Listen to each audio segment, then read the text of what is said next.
Legal గానే apps ను promote చేశానని, బెట్టింగ్ యాప్స్ ను ఎక్కడ ప్రమోట్ చేయలేదని హీరో విజయ్ దేవరకొండ సిఐడి విచారణలో చెప్పినట్టు సమాచారం. ఇకపై గేమింగ్, బెట్టింగ్ యాప్స్ ప్రమోట్ చేయనని విజయ్ దేవరకొండ చెప్పారు. తెలుగు రాష్ట్రాల్లో సంచలనంగా మారిన బెట్టింగ్ యాప్స్ ప్రమోషన్ కేసులో విజయ్ సిఐడి ఇటు గంటన్నరకు పైగా ప్రశ్నించింది. A23 అనే ఒక యాప్ గేమింగ్ యాప్ మాత్రమేనని, బెట్టింగ్ యాప్ కాదని స్టేట్మెంట్ ఇచ్చారు విజయ్.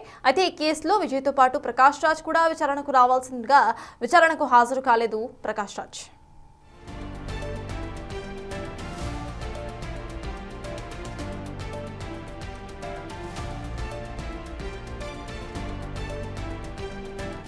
విజయ్ స్టేట్మెంట్ ను సిఐడి అధికారులు రికార్డ్ చేశారు. ఆన్లైన్ బెట్టింగ్ పై పంజాగుట్ట, మియాపూర్, సైబరాబాద్ లో నమోదైన ఎఫ్ఐఆర్లు సిఐడికి బదిలీ అయ్యాయి.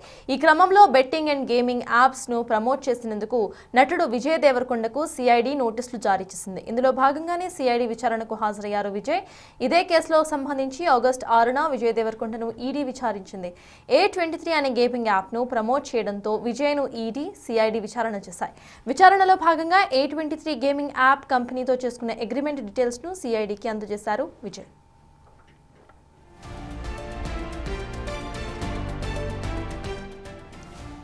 అదేవిధంగా బెట్టింగ్ యాప్స్ ప్రమోషన్ కేసులో big boss fame Siri Hanumanthu CID ఎదుట విచారణకు హాజరయ్యారు. సిరి హనుమంతు స్టేట్మెంట్ ను రికార్డ్ చేశారు సిఐడి అధికారులు. బెట్టింగ్ యాప్స్ ద్వారా భారీగా పారితోషికం తీసుకున్నట్లుగా తెలుస్తోంది. బెట్టింగ్ యాప్స్ ద్వారా వచ్చిన నగదుతో 3 బ్యూటీ ట్రీట్మెంట్ హాస్పిటల్స్ ను సైతం నిర్మించిందనే ఆరోపణలు ఉన్నాయి. గోవిందా 365 అనే బెట్టింగ్ యాప్ ను ప్రమోట్ చేశారు సిరి హనుమంతు. గోవిందా 365 యాప్ ద్వారా ఎంత గెలుచుకున్నా 0% ట్యాక్స్ అంటూ బెట్టింగ్ యాప్ ను ప్రమోట్ చేసినట్లు సిఐడి ఆధారాలను సేకరించింది.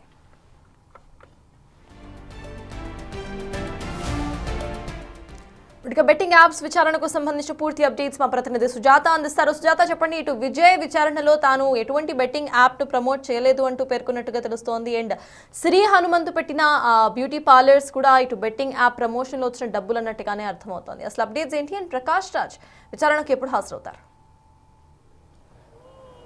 సతాజ్, 2 తెలుగు రాష్ట్రాల్లో సంచలనం సృష్టించినటువంటి బెట్టింగ్ కేసుకి సంబంధించి నిన్న సిఐడి ఎదుట విచారణకి హాజరయ్యాడు హీరో విజయ్ దేవరకొండ. అయితే గతంలో ఇది ఈడీ విచారణ చేసినప్పుడు మనీ లాండరింగ్ జరిగినట్లు భావించి ఈ విచారణ కూడా కొనసాగించారు. అయితే ఈ బెట్టింగ్ యాప్కి సంబంధించి ఎవరెవరు ప్రమోట్ చేశారు, ఎన్ని బెట్టింగ్ యాప్ని ప్రమోట్ చేశారు, ఎంత వీళ్ళు నగదుని తీసుకున్నారు, ఎంత ఆన్లైన్ ట్రాన్సాక్షన్ జరిగింది, ఎలా ట్రాన్సాక్షన్ జరిగింది, ఏ ఏ కంపెనీల నుంచి వీళ్ళు నగదుని తీసుకున్నారు అన్న కోణంలో కూడా ఈడీ విచారించింది. ఆ తర్వాత ఈ కేసుకి సంబంధించి సిఐడికి బదిలీ చేసిన తర్వాత నిన్న గంటన్నర పాటు విజయ్ దేవరకొండ ప్రమోట్ చేసినటువంటి A23 బెట్టింగ్ యాప్ గురించి విచారించారు. విజయ్ దేవరకొండ, నేను ఈ బెట్టింగ్ యాప్ని కేవలము ఇక్కడ మాత్రమే అనుమతులు లేవు, అనుమతులు ఉన్న ప్రాంతాలకి సంబంధించి A23 యాప్ని ప్రమోట్ చేశాను, ఇక నుంచి ఎలాంటి యాప్లను కూడా ప్రమోట్ చేయను, అటు ఆన్లైన్ గేమ్కి సంబంధించి కావచ్చు, అదేవిధంగా బెట్టింగ్కి సంబంధించినటువంటి వాటిని ఎక్కడా ప్రమోట్ చేయను అని చెప్పేసి సిఐడి విచారణలో అయితే మాత్రము తను చెప్పినటువంటి స్టేట్మెంట్ని రికార్డ్ చేశారు. ప్రకాష్ రాజ్ కూడా హాజరు కావాల్సింది, కానీ తాను నిన్న అవైలబిలిటీగా లేను, మరొక రోజు నాకు నోటీసులు జారీ చేస్తే నేను విచారణకి హాజరవుతానని చెప్పడంతో ఈరోజు సిఐడి ఎదుట హీరో ప్రకాష్ రాజ్ కూడా హాజరు కాబోతున్నారు. అయితే 2 తెలుగు రాష్ట్రాల్లోనూ పంచాగుట్ట, అదేవిధంగా వైజాగ్, మియాపూర్ పలు ప్రాంతాలలో బెట్టింగ్ యాప్స్లో డబ్బులు పోగొట్టుకొని చాలామంది చనిపోయినటువంటి వాళ్ళ కుటుంబ సభ్యులు కేసులు నమోదు చేశారు. ఆ తర్వాత తెలంగాణ రాష్ట్రంలో ముఖ్యంగా చాలా ప్రాంతాల్లో ఈ బెట్టింగ్ యాప్స్లో డబ్బులు పెట్టి ఆ డబ్బులు లాస్ అయిన తర్వాత ఆత్మహత్యలు చేసుకున్నటువంటి ఘటనలు చాలా జరిగాయి. అప్పుడు తెలంగాణ రాష్ట్ర ప్రభుత్వం చాలా సీరియస్గా, ఎందుకంటే బెట్టింగ్ యాప్ని ప్రమోట్ చేస్తున్నటువంటి వాళ్ళ మీద చర్యలు తీసుకోవాలి, దాంతోపాటు ఇక నుంచి ఇలాంటి యాప్లు ఎక్కడా కూడా ప్రమోట్ చేయొద్దు అని చెప్పేసి చాలా వరకు అవేర్నెస్ కలిగించింది. ఆ తర్వాత తెలుగు రాష్ట్రాల్లో నమోదైనటువంటి కేసుల ఆధారంగా అటు ఈడీ విచారణ చేపట్టింది. ఆ తర్వాత సిఐడి కూడా ఇప్పుడు ఈ కేసుకి సంబంధించి విచారణ చేస్తుంది. కాబట్టి ఎవరెవరు ఈ ప్రమోట్ చేశారు, ఏ యాప్లను ప్రమోట్ చేశారు అన్న విషయాలన్నింటినీ కూడా వెలుగులోకి తీసుకొస్తుంది. A23 యాప్కి సంబంధించి పూర్తిగా విజయ్ దేవరకొండ ప్రమోట్ చేశారు.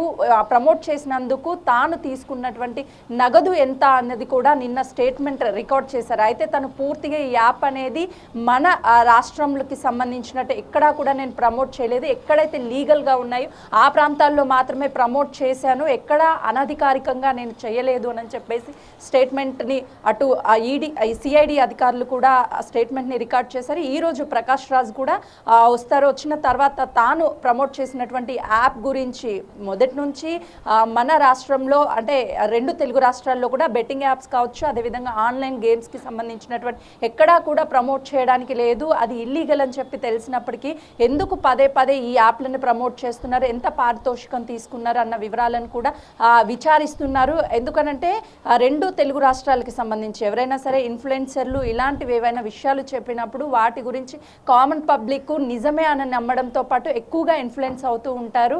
అయితే హీరోలుగా ఉన్నటువంటి వీళ్ళు బుల్లితెర కావచ్చు, అదేవిధంగా వెండితెరకి సంబంధించిన వీళ్ళంతా కూడా ఇలాంటి బెట్టింగ్ పర్మిషన్ లేనటువంటి యాప్స్ని ప్రమోట్ చేసి చాలామంది ప్రాణాలను తీశారు అని చెప్పి వచ్చినటువంటి ఫిర్యాదుల మేరకే అటు ఈడీ కావచ్చు, అదేవిధంగా సిఐడి విచారణలు అయితే చేస్తుంది. మనీ లాండరింగ్ కేసులో కూడా గతంలో ఈడీ విచారణ చేసింది. ఇప్పుడు సిఐడికి బదిలీ చేయడంతోనే సిఐడి ఒక ప్రత్యేక బృందాన్ని ఏర్పాటు చేసి ఈ బెట్టింగ్ యాప్స్ని ప్రమోట్ చేసినటువంటి సోషల్ ఇన్ఫ్లుయెన్సర్లు కావచ్చు, బుల్లితెర వెండితెరకి సంబంధించినటువంటి సెలబ్రిటీస్ వీళ్ళందరినీ కూడా విచారిస్తుంది. ఈరోజు ప్రకాష్ రాజ్ను కూడా సిఐడి విచారించనున్నది. సత్తా అయితే సుజాత, ఈరోజు ప్రకాష్ రాజ్ విచారణ ఎలా ఉండబోతోంది? ఎందుకంటే విజయ్ దేవరకొండ ఇప్పటికే గవర్నమెంట్ అప్రూవ్డ్ యాప్ని మాత్రమే ప్రమోట్ చేశారు అంటూ కూడా ఆయన వ్యాఖ్యానించడం మనం చూసాము.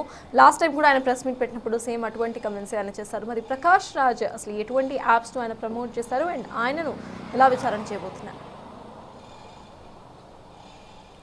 ప్రకాష్ రాజ్ ప్రమోట్ చేసినటువంటి బెట్టింగ్ యాప్కి సంబంధించి గతంలో ఈడీ తనను విచారించినటువంటి నేపథ్యంలోనే ఇక నుంచి నేను ఎలాంటి యాప్స్ని కూడా ప్రమోట్ చేయను, దాంతోపాటు ఆన్లైన్ గేమింగ్కి సంబంధించినటువంటి యాప్స్ని కూడా నేను ప్రమోట్ చేయను, ఇది ప్రమోట్ చేయడం కేవలం లీగల్ అని మాత్రమే, ఎలాంటి నేను డబ్బులు తీసుకోలేదు, కొంతమేరకు కొన్ని స్టేట్స్లు అనేది ఇది లీగల్గా ఉంది కాబట్టి అక్కడ మాత్రమే ప్రమోట్ చేశాను అని చెప్పేసి అటు ప్రకాష్ రాజ్ స్వయాన్ని అంగీకరించాడు. దాంతోపాటు ఎప్పుడైనా సరే విచారణకి పిలిస్తే ఖచ్చితంగా నేను హాజరవుతాను అని చెప్పేసి అటు ఈడీ సమక్షంలోనూ అంగీకరించాడు. అటు సిఐడి ఎప్పుడు పిలిచినా కూడా వస్తాను అని చెప్పేసి పూర్తి స్థాయిలో నేను సహకరిస్తాను, ఇలాంటి యాప్స్కి సంబంధించి ఇంకెప్పుడు ప్రమోషన్ చేయను అని కూడా ప్రకాష్ రాజ్ చెప్పాడు. నిన్న అటు విజయ్ దేవరకొండతో పాటు బిగ్ బాస్ ఫేమ్ సిరి హనుమంతుని కూడా విచారించారు. సిరి హనుమంత్ చాలా వరకు ఈ బెట్టింగ్ యాప్స్ని ప్రమోట్ చేసి తను పర్సనల్గా బ్యూటీ పార్లర్కి సంబంధించి కావచ్చు, అదేవిధంగా వీటి కొన్నిటిని కొనుగోలు చేసింది, వాటిని రన్ చేస్తుంది, అధిక మొత్తంలో డబ్బులు తీసుకుంది, వాటికి సంబంధించినటువంటి లెక్కలు ఎక్కడా కూడా చూపించలేదు అని చెప్పేసి కూడా తన మీద ఉన్నటువంటి ఆరోపణలు, అదేవిధంగా గతంలో ఈడీ సేకరించినటువంటి ఆధారాల సేకరణ ద్వారా ఇటు సిఐడి కూడా తనని విచారించి తన స్టేట్మెంట్ని రికార్డ్ చేసింది. మరొకసారి అవసరమైతే విజయ్ దేవరకొండతో పాటు సిరి హనుమంతుని కూడా విచారణకు పిలిచే అవకాశం ఉంది. సత్తాజ్. Thank you Sujatha.